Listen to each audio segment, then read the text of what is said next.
Daylight Save Me Time, Red Hot Election, and Squeegee Bots. We'll wrestle with all of it coming up next on the Use Your Head podcast.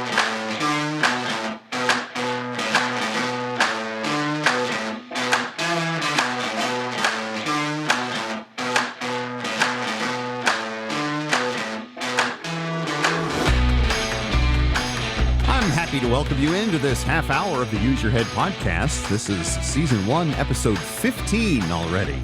I'm John McLean, your host. Thank you for joining us for a half hour where we say no thank you to those who would tell us what to think. We're going to unlock our ability to think for ourselves and use our heads. Coming to you from Dallas, Texas, where something bizarre happened. Yeah, we actually, I looked outside this morning and saw some wind, and then, believe it or not, it rained.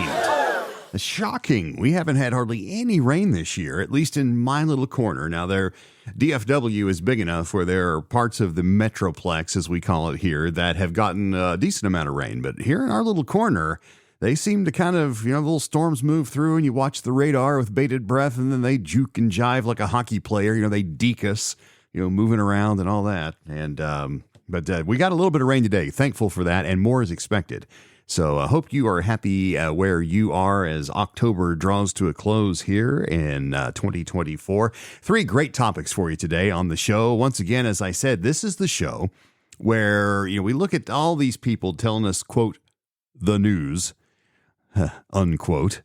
And they want to tell us what to think, right? Here is the news, and our analysts, our experts, are going to tell you what you ought to think about it, how you process it. That's nonsense, all right? We don't need that. Most of us, that have a moderate amount of education, and I'm not saying you have to have a graduate degree or you have a bunch of letters after your name or whatever. We can all think for ourselves if we will just try. Yes, it takes effort. I liken it to, the water park, with the lazy river where you sit in an inner tube and you just go wherever it takes you. That's what the media today wants us to do.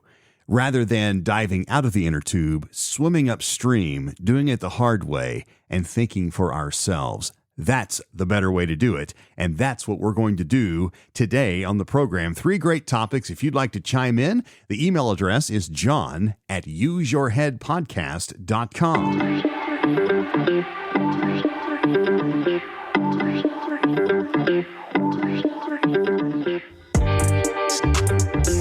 Our first topic, Daylight Save Me Time. I was not shocked to find this article in the Associated Press this week, and the fact that I wasn't shocked is kind of sad. Here's the headline from the AP. Daylight saving time ends next weekend. This is how to prepare for the potential health effects. All right, I know you just hang in there. I'm not kidding. That's really the headline. All right, here we go. Here's the article. The good news, you'll get a glorious extra hour of sleep. The bad, it'll be dark as a pocket by late afternoon for the next few months in the U.S. Daylight saving time ends at 2 a.m. local time next Sunday, November the 3rd, which means you should set your clock back an hour before you go to bed. Standard time will last until March 9th, when we will again spring forward with the return of daylight saving time. All right. Now, this is for those of you, by the way, that live in states that haven't done away with this years ago. One of those states I used to live in. We'll talk about that in just a second. Article rolls on. That springtime change can be tougher on your body. Darker mornings and lighter evenings can knock your internal body clock out of whack, making it harder to fall asleep on time for weeks or longer. Studies have even found an uptick in heart attacks and strokes right after the March time change. Fall back should be easier, but it still may take a while to adjust your sleep habits, not to mention the downsides of leaving work in the dark or trying exercise while there's still enough light. Some people with seasonal affective disorder, a type of depression usually linked to the shorter days and less sunlight of fall and winter, may struggle too. Some health groups, including the American Medical Association and American Academy of Sleep Medicine, have said it's time to do away with time switches and that sticking with standard time aligns better with the sun and human biology. Most countries do not observe daylight saving time. For those who do, mostly in Europe and North America, the date that clocks are changed varies. 2 states, Arizona and Hawaii, don't change and stay on standard time. All right. So, look, we're going to stop right there. The article goes on and talks about some of the science. It's kind of boring. The fact of the matter is most of us have heard this. We need light. All right. And I'm not denying the science here. All right.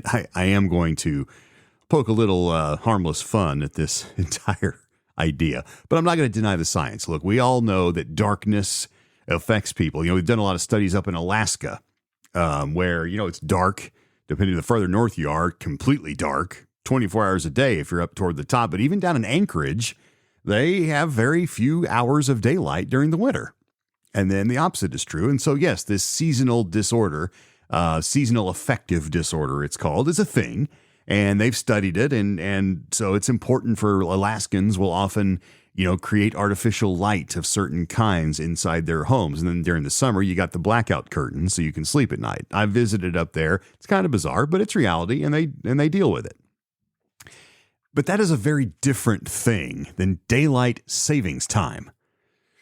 I'm not denying the science, but seriously, are we really going to sit around and worry that we're going to fall back in that 1 hour? We're not talking about jet lag here. You ever had jet lag? You ever flown like direct from, say, Frankfurt to New York or Frankfurt to Dallas, which I did once. It's a long flight. And depending on which direction you go, it can mess with your head a little bit. But I didn't really ever consider that a mental health risk.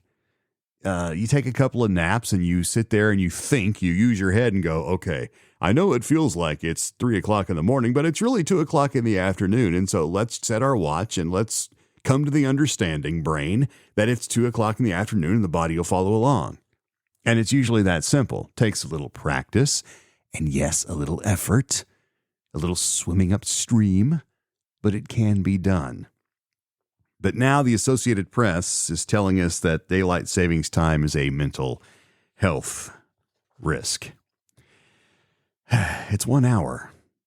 It's 1 hour. I don't understand this whole idea of people saying that, like when you travel to like one time zone, it's like, well, I can't go to sleep now. It's not the right time in my brain. It's ridiculous. It's 1 hour. Look, we need to toughen up. All right, as a culture, especially if we're going to dive headlong into all this technology we got where we're expected to live faster and do more in less time. If we can't deal with changing the clock back or forward 1 hour, we're in deep caca, as they say on the farm. We got to toughen up. If we're going to allow daylight savings time to become daylight save me time and take us down, we're in deep trouble out there. If we're going to allow, this article for us to sit around and go, okay, well, yes, what do we need to do to correct this problem? We're in deep trouble. However, the article, to credit, this AP article does mention a potential solution to this. Just get rid of it. If daylight savings time is causing people to go, well, what about my mental health? Who's going to help me with? Just get rid of it. I lived in Arizona for 12 years, 12 very great years. I loved Arizona, loved living in the desert. It was way more awesome than I thought when we decided to move out there. It's just it's an incredible place. If you have this perception of the desert being a dry, desolate wasteland, and yes, part of that is true, when you get out there and really realize the beauty of that whole ecosystem, and it's really quite remarkable. It's great. But Arizona, stubborn in many things, one of which is we're not doing daylight savings, and we don't care who else is doing it. We're not doing it. So our clocks were always on standard time, never went to daylight time. And so sometimes LA, for example, was 1 hour behind us. Sometimes they were 2 hours behind us because we had this different, they changed and we didn't. And yes, it was nice not to have to go around the house and change all the clocks that aren't automatic. Yes, there's always the one you forget. And yeah, the whole thing where you're late for church or you're early for work or, that thing. It's nice not having to worry about that. Maybe that's the answer. Maybe we can improve our mental health collectively if we just say, you know what?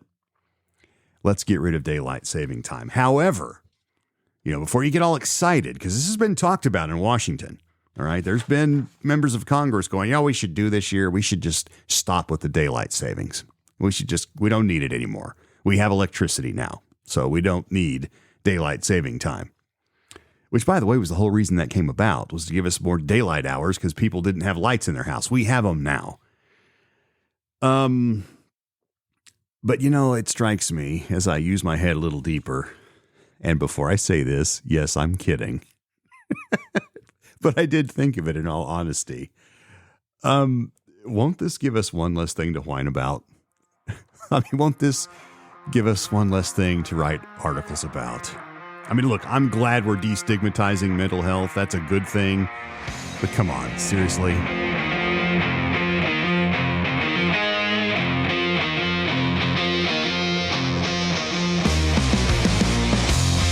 Save me from daylight savings time. This is the Use Your Head podcast. I'm John McClain, helping you wrestle through the issues of the day using our brains. And sometimes a little bit of humor as well. Hope you're having a good day. Thank you, by the way, for spending your valuable half hour with me. There's a ton of stuff you could be doing, maybe even making money. You're not making money right now, but maybe you're getting a little smarter and having some fun. I appreciate you being here. Topic number 2, red hot election.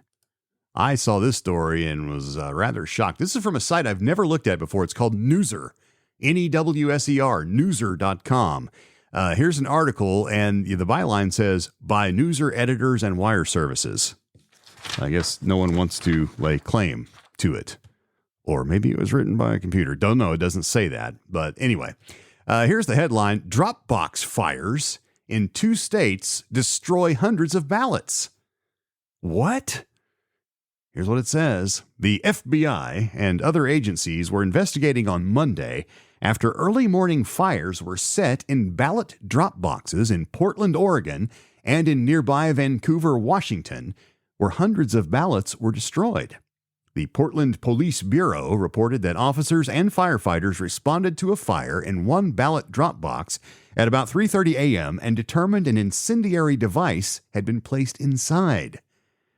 Multnomah County, and if I'm pronouncing that wrong, I'm sorry. Multnomah County Elections Director Tim Scott said a fire suppressant inside the drop box protected nearly all the ballots. Only 3 were damaged, and his office planned to contact those voters to help them obtain replacement ballots. So I guess they were the part that had their name or number on it or whatever wasn't damaged. The article continues. A few hours later, across the Columbia River in Vancouver, Washington, television crews captured footage of smoke pouring out of a ballot box at a transit center. Vancouver is in Washington's 3rd congressional district, the site of what is expected to be one of the closest U.S. House races in the country, between first-term Democratic Representative Marie Gluesenkamp-Perez and Republican challenger Joe Kent. Clark County Auditor Greg Kimsey in Vancouver told the Associated Press that the ballot drop box at Fisher's Landing Transit Center also had a fire suppression system inside, but for some reason it wasn't effective. Responders pulled a burning pile of ballots from inside the box, and Kimsey said hundreds were lost. Heartbreaking, he said. It's a direct attack on democracy. Police in Vancouver said a suspicious device found next to the drop box was collected by members of the Metro Explosive Disposal Unit, as reported by KATU. The last ballot pickup at the transit center drop box was 11 a.m. Saturday, said Kimsey. Anyone who dropped their ballot there after that was urged to contact the auditor's office to obtain a new one. The office will begin collecting ballots more frequently, Kimsey said, and changing collection times to the evening to keep the ballot boxes from remaining full of ballots overnight when similar crimes are considered more likely to occur. An incendiary device was also found on or near a ballot drop box in downtown Vancouver early on October 8th. It did not damage the box or destroy any ballots, the police said, and the FBI and other agencies are investigating that. Washington and Oregon are both vote-by-mail states.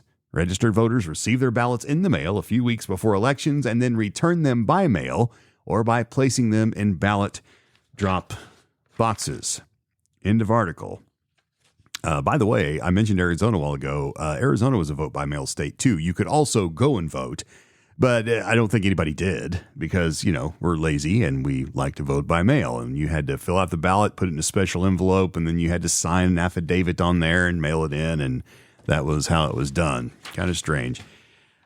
All that to say, and that's a bit of a confession because I read this and I use my head.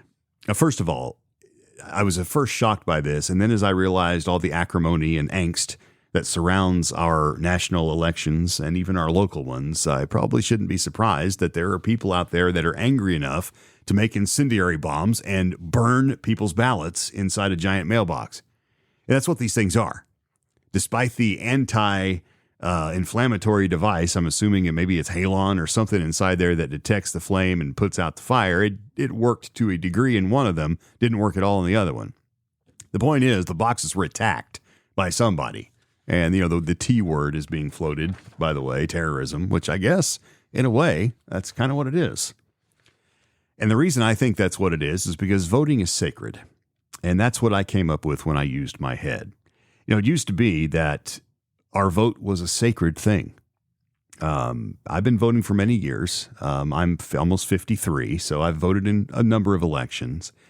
But I remember in school, my elementary school was a polling center in my hometown. And on election day, the little lobby around where the offices were, and, the kids, we weren't supposed to be over there anyway during school. We had to kind of have permission to go in that part. Well, on election day, they roped all that off. And they had tables where, and they would roll in the mechanical voting booths that had the curtain, you pull the handle and had the little levers, and each one was labeled with a candidate's name or yes or no or whatever. They would line these things up along the wall, and the voting volunteers or voting workers, I don't know if they were volunteers, I think they were, but anyway, they would sit there. And the reason I know this is because I was fascinated by it. I would peek through the little window in the door on my tippy toes and peek through what's going on in there. And I would see the booths lined up one after the other, and a voter would come in. They would open this giant Yellow Pages looking book, big thick book, and they would go down and I'd find their name. And they'd look at the card that the voter had. They had these cards they got in the mail, their registration. They'd look at it, they would sign, and then they would direct them to booth number 3 or booth number 6 or whatever. They'd walk in, pull this big red handle, and the curtain would close. And that moment, I always remembered, that was a symbolic moment that there was something very special and personal happening in that little space. All you saw was their legs. You had no idea what was going on in there.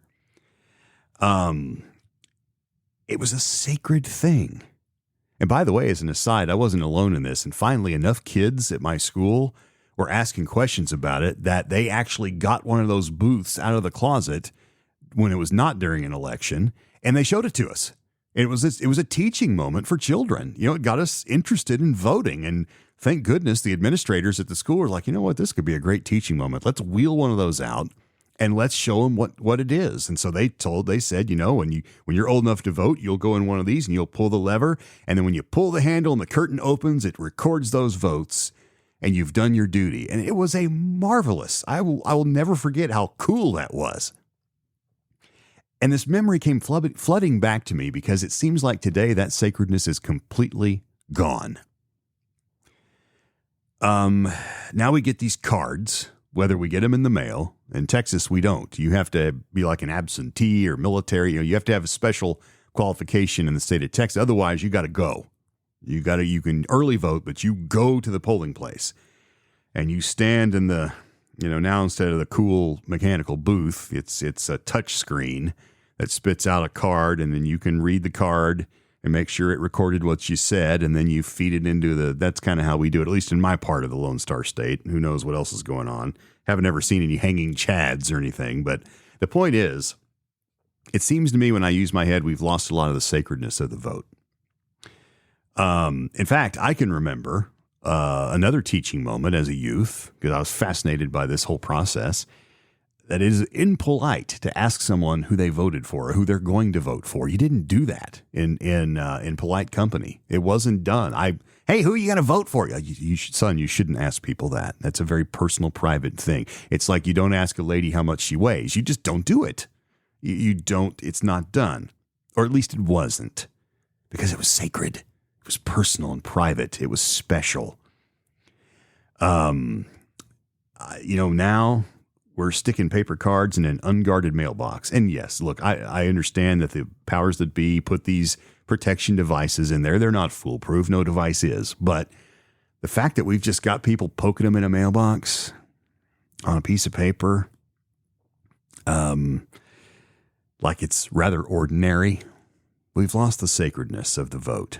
And let me tell you something, and I'm not going to go too far down this road, but it bears repeating something that we ought to already know. A lot of blood's been spilled for that sacred privilege. There are a lot of countries in this world today that can only dream of the opportunity to vote, or having their vote mean anything. The old uncontested election. Hey, your dictator won the election. They got 100% of the vote. Yeah, I bet they did. That's a reality in a lot of parts of this world today. Not here. So shouldn't we return to the sacredness of the vote? The answer is yes. The answer is yes. I think a big issue with a lot of our elections and all of the controversy and fraud and things that, it's become an absolute, I'll say it, it's become a joke now. I mean, it's people don't trust that their vote's even being counted, and so-and-so's cheating, and this is not legitimate, and now we're denying election results, and we're not going to certify, and it's going to be weeks before we know. All these things, I think, is because we, and when I say we, I'm talking about our culture, our society, which, by the way, begins at home and then continues through our educational system and then into adulthood. We've lost the sacredness of the vote.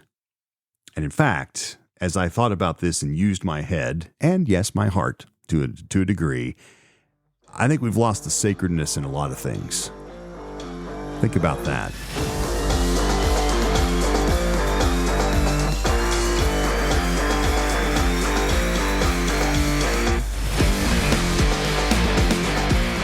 Number 3 on the Use Your Head podcast. My name is John. Delighted to have you here. Remember, you can participate in the way that you do in podcasts. There's no request line. I wish there was. I wish there was a way to do that, but it's not radio.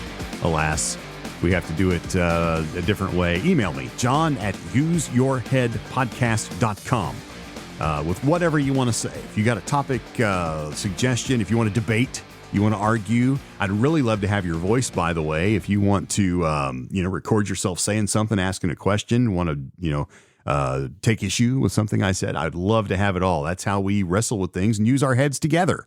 There's power in numbers. john@useyourheadpodcast.com. Topic number 3, squeegee bots. This one's from right here in Big D. I found a press release from a company called and I think I'm saying this right, Gedeki Group.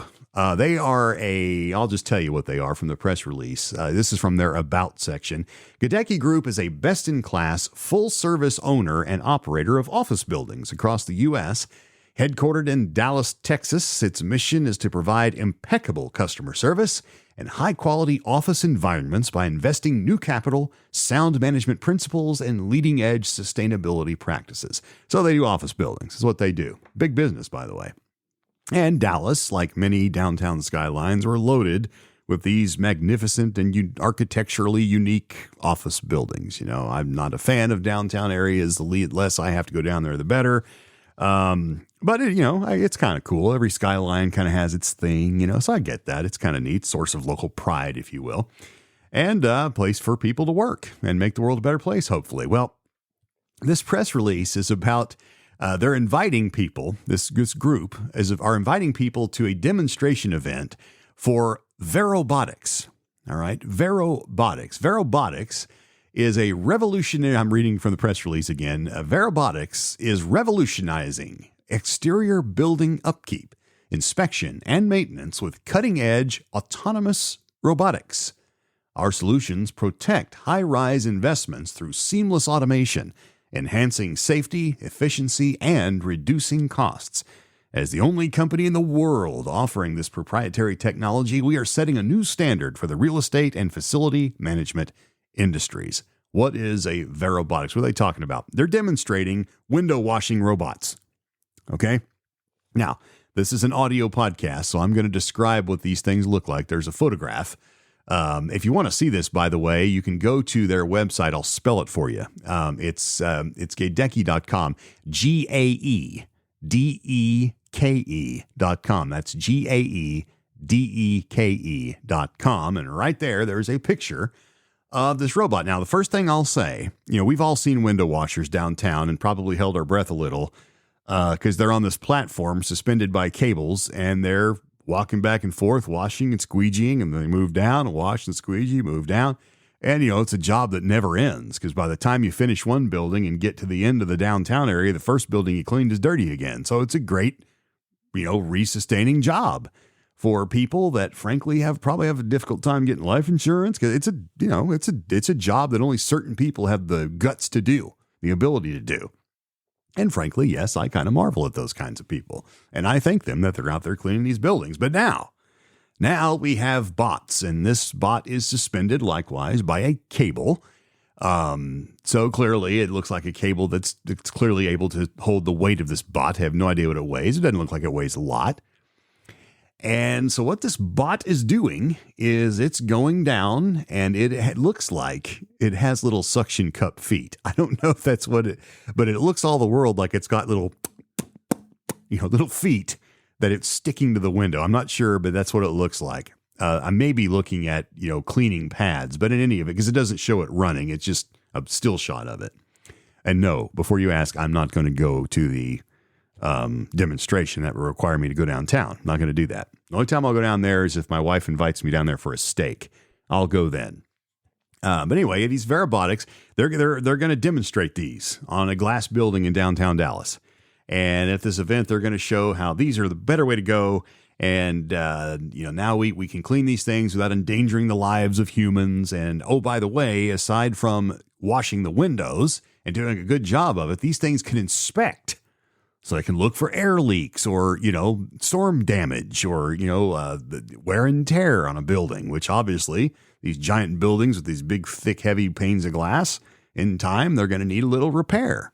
It doesn't say whether the robots can perform the repairs or not. Probably this robot can't just from looking at it, but it is operated by AI. They do say that.